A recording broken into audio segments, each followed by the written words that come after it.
Хомеопатијата е софистициран начин на индивидуално лечење преку тоталитаритет на физички, емотивни и ментални аспекти, а не симплифициран приод кон болеста. Може слободно да се декларира како вистинска метода за луѓе заболени од акутни, хронични, па дури и генетски заболувања. Хомеопатијата може да влијае на физичките промени, на емотивната и менталната состојба на човекот и како превенција за развој на нови патолошки состојби. Основната предпоставка е дека болеста не е единствено и симплифицирано пореметување во организмот, туку представува актуелни одговори и напори да се одбрани и излечи себе си од инфекцијата или стресот. Секој организам обстанува благодарејќи на неговиот адаптибилен капацитет. Инфламаторниот процес е еден од начините на експресија дека организмот почнува да учи што е она што го инфицирало и како да се справи со тоа. Така, креацијата на симптомите е еден од начините на кој организмот обстанува во надворешното обкружување. Конвенционалната медицина смета дека настанатите симптоми треба да се супремираат и контролираат. Терапиите, лековите ја супремираат природната моќ на организмот и создаваат подлабок и хроничен здравствен проблем. Симптомот е најдобро разбирање дека не се работи за болест сама по себе, туку дека се работи за знак или сигнал на болеста. Силвана Пехмолер, психотерапевт и терапевт по алтернативна медицина, е мој гостин денеска со која што ќе разговараме токму на оваа тема. Доктор Силвана, добре дојдовте во утринската програма на Мега телевизија. Добро ве најдов. Пред се ви благодарам што одвоивте време и што сте денеска овде со нас и што ќе им прикажеме на нашите гледачи нели што представува самиот поим хомеопатија и во однос на првото прашање би ве прашала што представува Даркфилд микроскопијата. Даркфилд микроскопија е начин или диагностика што многу често се користи на Западот и спаѓа во клиничката хомеопатија, што е како комплементарен дел додаток кон школската медицина.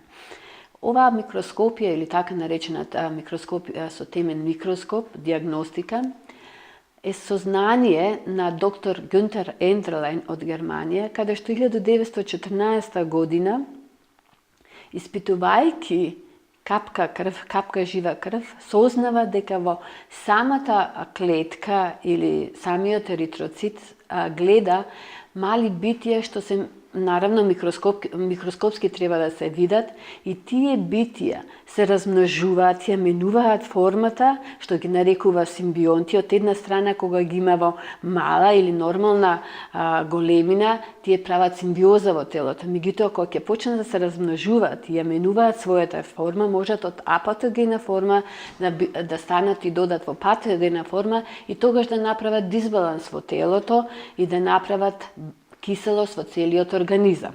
Значи да ја нарушат pH-неутралноста. pH-неутралноста во целото тело, во внатрешната средина. Во овој случај, може ли подетелно да ми објасните што се прегледува преку свежата капка крв во Даркфилд микроскопијата? Кои се болести, да речеме, може да бидат откриени преку испитувањето на свежа капка крв? Значи, јас би на почетокот кажала начинот како се вади крвта, не е како кога знаете сите од докторот ќе препишете тоа, електролит или било што да се испита, одите на лабораторија. Овде треба пациентот кога ќе дојде да биде гладен, да биде претходно до 17 часот претходниот ден последен оброк да има и кога ќе дојде намалку треба 3 до 4 децилитри вода да има испиено. Зошто? Затоа што ние знаеме и од обичната крвна слика, тоа што прават најмногу грешка кај малите дециња кога ќе извадат капка крв од прстот, многу често кога ќе се види обичната крвна слика, тромбоцитите се покачени затоа што прават притискање, згуснување на тромбоцитите.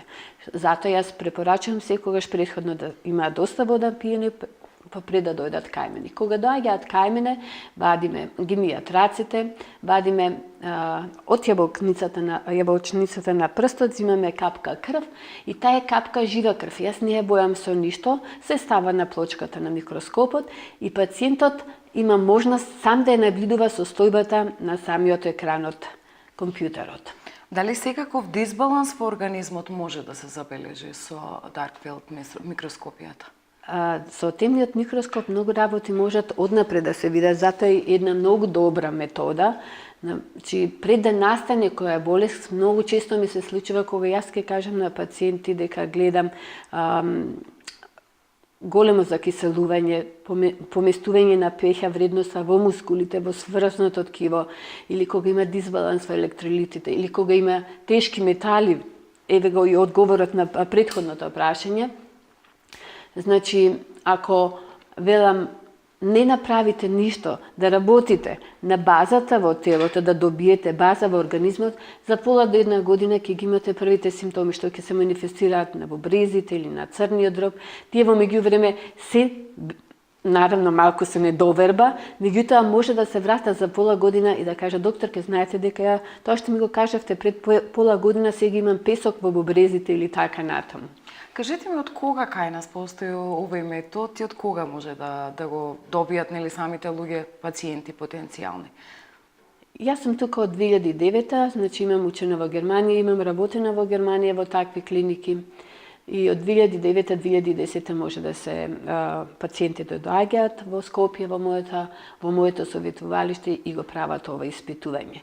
Значи, некои го прават превентивно, независно од возраста, за да ја видат моменталната состојба на организмот, а може и многу добро да се контролираат хроничните заболувања, како и канцерот, каде што е многу важно поместувањето на електролитите, а тука се гледа тоа поместување на електролити многу добро.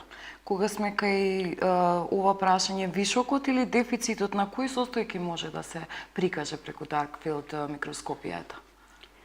Значи, кога ќе се набљудува таа капка крв, пациентот е со мене и во моментот можам точно да видам дали протокот на крвта е во ред или има згузнување, на коагулацијата е пореметена на крвта, како што може да се видат дали тромбоцитите се во ред. Вие гледате формата на еритроцитите. Мене не ме интересира бројот.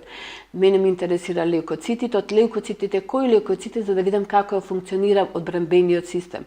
Значи, затоа и велам, не го гледам јас како симптом, него целокупно внатре тоа може да се нарече како микрокосмос во организмот. Тоа што се случува на небото, а ние преку ден не го гледаме, звездите не ги гледаме на небото, меѓутоа навечер кога ќе стемне ние ги гледаме сите звезди на небото. Така се случува и со тедниот микроскоп.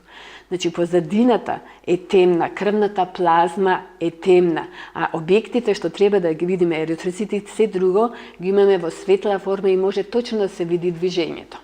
На кој начин оваа метода им помага нели на пациентите? Споменавме и превентивно, меѓутоа и кога веќе имаат одредени пореметувања во организмот, може ли да се откријат, да се видат и да се манифестираат, а при тоа вие да им помогнете на овие луѓе?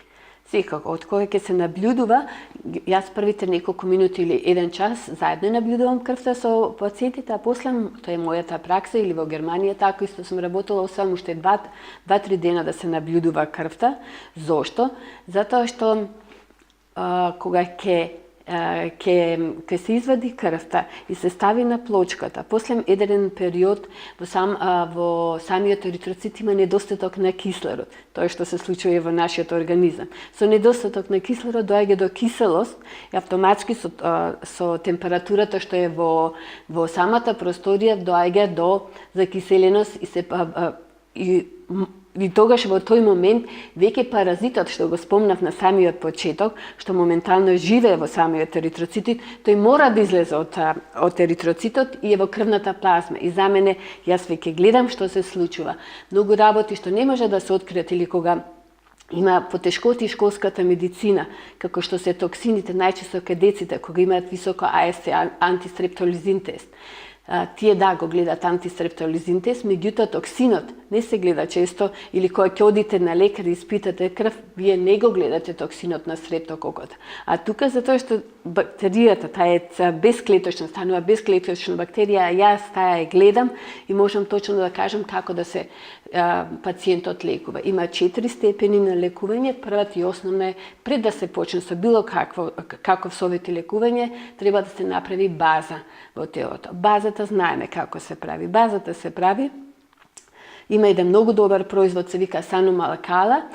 Тоа е медицинска сода, но мора да е збогатена со тоа што ви реков и претходно, колку се важни електролитите со калиум, со натриум, а во таа Санумалкала има и калиум, натриум, и натриумот е Тие pH индикатор ленти што се многу битни за да јас и вие знаете и сами сконтролирате каква е вашата урина. А урината кога ќе се измери со pH вредноста, значи се мери наутро, наручек, навечер, се гледа колку ни е кисел организмот. Значи тоа е првиот степен. Вториот степен се гледа каков е протокот и колку вода и течност има во организмот, исто се гледа на микроскопот. Јас колку пати велам на пациентите, ќе ги прашам, колку пиете на ден? Да, 5 кафиња, 2-3 сокчиња за вештачки напитоци, а накрај па да испи 2 чашки вода со кафето. Значи тоа е многу малку. Ние не внесуваме доволно вода за да може токсините да излезат од нашето тело. Така. Значи второто е да се неутрализира мускулот. А за да се неутрализира мускулот треба да се пие доволно вода и има еден производ од млечна киселина направен што е многу битна. Што се прави во телото? Кога има, наравно кога не пиеме вода, од стрес, од кафето, од индустријската храна, ние сите сме закиселени. Но зависи кој организам колку е. Кога имаме хронична болест, како астма или бронхитис, или пациентите со канцер, кај нив е премногу закиселено од ткивото. И кај тие пациенти, а и превентивно се зима млечна киселина, затоа што телото премногу млечна киселина испушта. Таа е таа лева вртичка и ние додаваме десно вртичка млечна киселина, се вика Sanovis. Тоа е изопатски препарат и прави неутрализација. И автоматски доаѓа да телото само ја изрегулира, се избалансира. Тоа е вториот степен, значи водата. Третиот степен е каде што вистина гледаме како се електролитите и колку кислород има во самиот еритроцит. Тоа вие кога ќе отидете и направите обична лабораториска слика, вие добивате колку се еритроцитет, 4, 4,5, меѓутоа не знаете колку кислород имате во вашите и како да го користите. А за да користите кислород, вие имате тука телистерки, се качите горе на врвот на планината. Малку потешко, иако сме тукашни, меѓутоа да. И наравно веќе кога има веќе болест, тогаш се работи со причинител, значи како што спомнав, бидејќи има многу деца со стрептокок или како што има многу пациенти со астма, со хронични заболувања, значи тогаш се работи со самиот причинител. И тој причинител или тој вид на лекување кој што реков, тоа е изопатско лекување, во толку блага апатогена формата го подбукнува телото само да направи таа регулација, но таа процедура трае неколку месеци. Ама пациентот сам е гледа состојбата и за неколку месеци, не претходно 3 месеци, се прави повторно испитување со темен микроскоп. Сето ова што досега им го објаснавме на нашите гледачи, беше самата метода, како функционира, што се открива и како се открива.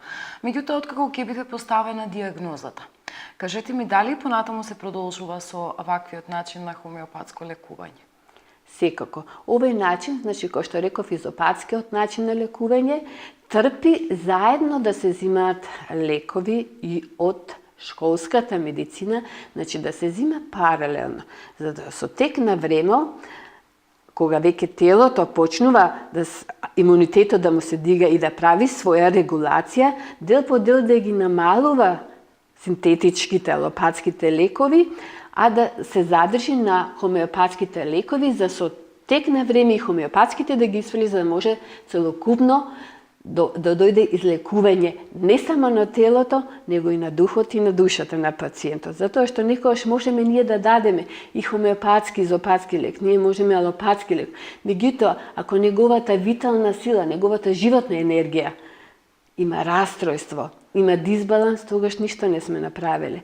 Затоа во склоп на темниот микроскоп јас обавезно правам еден енергетски третман, каде што се оди од краниумот, од главата, се гледа се до стапалото на нозете и се гледа како е неговата енергетска состојба. Што се случува со пациенти кои имаат психолошко-травматски пореметувања, тие сметаат дека имаат физиолошки проблеми, нели? Како се справувате со психолошките појави? Да, јас бидејќи имам завршено додано во Германија од краниосакрална масажа, до регресија, до хипноза, до психолошки совети што давам на пациентите, мислам дека многу им помагаат. Има многу пациенти што доаѓаат со канцер и кој ќе им се каже првата вест и да имале желба и ја губат желбата. кај нив во моментот настанува блокада. Таа блокада со тек на време не е во организмот, него останува негде тука, како посебен конфликт независно од самиот организам. И кај нив се прават тие енергетски третмани, каде што ги имаме во главата или во краниумот сите неуротрансминератори за повторно да се подигне серотонинот, за да почне повторно адреналинот, норадреналинот да функционира како што треба, и тие за кратко време повторно имаат добар сон, инаку имаат несоница, како и сите други пациенти. Има многу деца млади што се со психози кај мене што доаѓаат, ама тоа е нормално за време на пубертет да доаѓаат со некој си дисбаланс, затоа што тогаш почнуваат да бујат хормоните. Но немојте веднаш, тоа многу често се случува, да едноставно немаат време психијатрите, него ни гледаат пациентот и дете од 18 или 17 години веднаш да го стават на антидепресиви. А него му треба само доволно некој да го сослуша и да му даде можност да од каде е дошол тој конфликт и многу брзо може да му се подобри состојбата. Какви се случаевите со параноја и страв? Ги имате ли такви? Точно, сега реков, значи параноја, страв или тие панични стравови, што многу почесто не само кај нас во Македонија, него во целиот свет се јавуваат од брзиот начин на живење, од стресот што ги имаме при работата, или пак децата во школа се премногу обврски. Гледате што се случува во Америка, веќе секој второ студентче зима антидепресиви. Значи, тоа се потенцијални пациенти за целата фармацевска индустрија. Но со самите телефони ние сме затворени, веќе живееме во свој свет. А на некому треба само добар разговор и само малку да се направи повторно проток на неговата витална енергија. За да не биде на слушателите посликовито сето тоа, може да се замислите кога на една чешма ставиме едно црево. Меѓутоа на тоа црево негде ако имаме чворче. И јас кога ќе ја пуштам славината, кога ќе почне да има проток на водата, ама таму кај што е чворот, застанува. Така се случува и во нашиот организам. Кажете ми, дали сте имале пример кога медицината не можела да најде што е проблемот со одреден пациент, а вие сте дале точна диагноза со помош на овој метод, согласно на тоа дали сте дали и понатамошна терапија? Секако, јас сум си горда на мојот успех, затоа што ми се случува пациенти не само од Македонија да ми доаѓаат, меѓутоа сепак е тоа моето искуство од странство, од Германија, кај што сум работела, и упорноста, значи јас не почнам додека пациентот не се придржува на исхраната што ќе му ја дадам и пред се што реков да направи база во телото.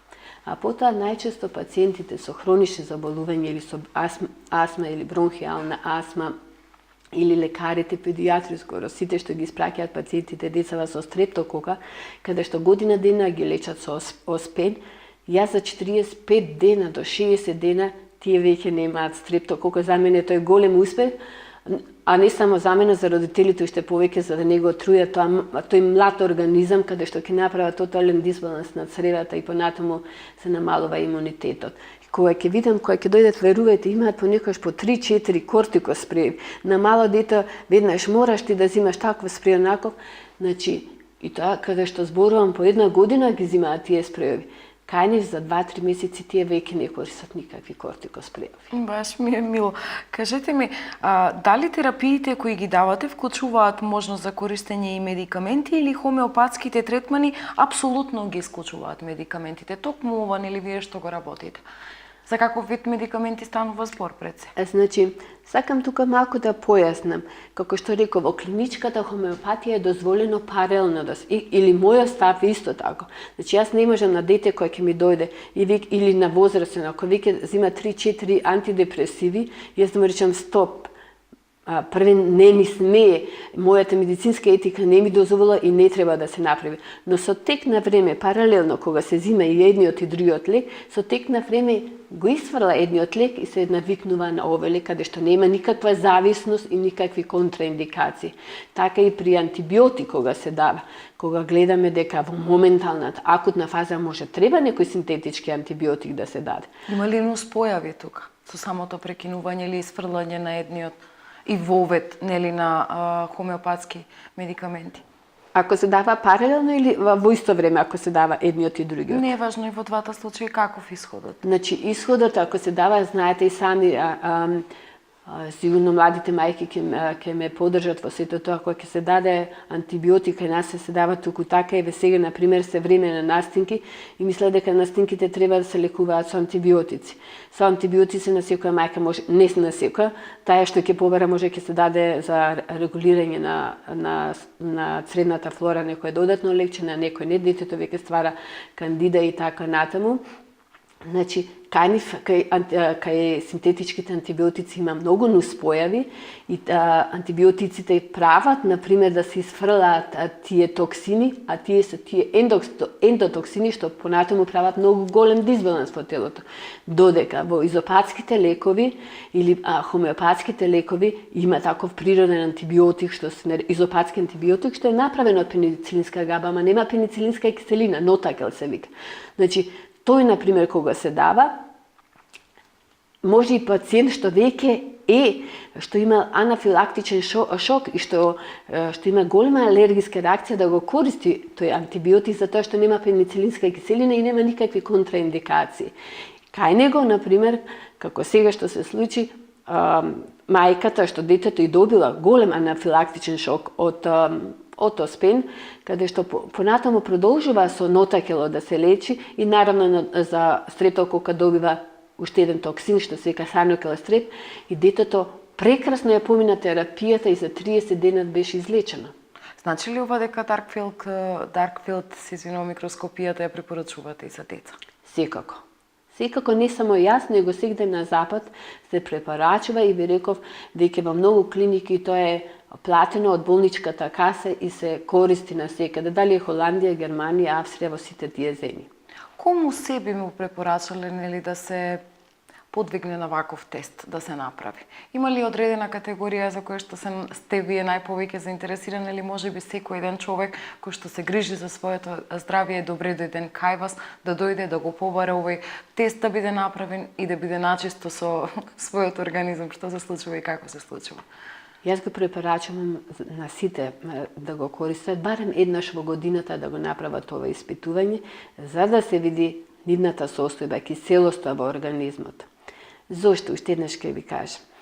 Гледайте што се случува со спортистите. Ако се вратиме наназад последните 2-3 години, колку спортисти само имаше директно на местото на дали беше фудбалер или кошаркар, директно на местото да има добиено излив или зошто? Затоа што тие спортисти, велиме тие се хранат здраво, вежбаат многу, да и така е, но тие испуштаат премногу млечна киселина, и одат, сигурно одат секојдневно или еднаш месечно одат на контрола кај лекарот и прават лабораториски испитувања, но не се гледа киселоста во организмот. А со овој микроскоп се гледа киселоста во организмот и кај тие што се бават многу со спорт, обавезно е млечната киселина да се изрегулира во организмот. Затоа топло препорачувам на сите пациенти и на сите здрави граѓани еднаш годишно да го прават тоа испитување. Ке се навратам малку нанапред на ова интервју, кое што ми е драго што го имаме. Ја споменате сода бикарбоната. По интернет сајтови и многу во генералниот разговор со луѓето ќе слушнеме дека прочитале или слушнале дека ако се зема таа медицинска сода бикарбона, па нагладно се пие, па не знам како се пие, па штити од ова, штити од она и многу луѓе на своја рака ја земаат. Што би им препорачале на овие луѓе? Имате право, кога ќе дојдат сите тоа го права. Значи, треба да разграничиме. Да оставиме обичната сода во домаќинството, да, медицинската сода, но и таа има граници. Ведеков, за киселоста во организмот може и превентивно да се зима еднаш на 2-3, еднаш или 2 пати неделно, превентивно да се зима, или пак каде што има веќе благ дисбаланс, еднаш во дена да се зима, но како што реков, таа треба сода медицинска, да е за перос употреба, да е избогатена со електролитите, затоа што содата, што не е медицинска, може таков дисбаланс се направи на електролитите, најчесто на калиумот, најчесто да направи на натриумот, а и во обичната сода има алуминиумнат. Така да знаеме колку е мал дисбаланс на калиумот нагоре или надоле, да доведе до такво пореметување на срцето, така да можам да кажам дека треба да ги тренат прстите од било каква сода и да се погрижат да земат вистинска сода, таа што ја нарекува медицинска сода. Таа е санем алкала, каде што сами претходно, а и треба да се измерат претходно со лентичките, ти индикатор лентички, да измерат урината наутро, на гладно, додека не се јадени и наутро треба урината да биде 7. А навечер, бидејќи ствара самото тело база, околу 18 часот треба да е урината 7,4 вредноста. Јас верувам дека после ова интервју многу луѓе ќе се јават и кај нас и ќе бидат заинтересирани да ве најдат. Кажете ми подетелна лична карта за вас, која сте вие, каде можат да ве најдат и кои се услугите кои што може да им ги дадеме на нашите гледачи, не само во Битола, туку пошироко во регионот кој што го покриваме. Моето советувалиште се наоѓа во Скопје, тоа е во една населба Влај, условите се прекрасни кога ќе дојдат, а јас со пациентите имам доволно пациенти од Битола и како што ве реков и од другите градови од Македонија, земам време, значи поготово кога е за прв пат на совет 2 сати, сигурно ми треба за пациентот за да ми ја раскаже целата негова историја. Мене не ми треба моментална акутна состојба негова да ми ја каже, него да ми раскаже за целата негова состојба, а од енергетскиот третман што ќе го направам, јас се гледам јонака веќе неговата состојба што се случува во организмот. Меѓутоа секогаш разговорот е добре дојден. Секако. Довербата лекар-пациент е на прво место. Доктор Силвана, јас ви благодарам за гостувањето во оваа утринска емисија Деница на Мега телевизија. Се надевам ќе имаме прилика во друга ситуација, нели, да поразговараме повторно, можеби на други теми и поконкретно за овие методи повторно. Ви благодарам и јас и да ве пофалам, имате прекрасни простори. Ви благодарам. А ние, почитувани гледачи, продолжуваме понатаму.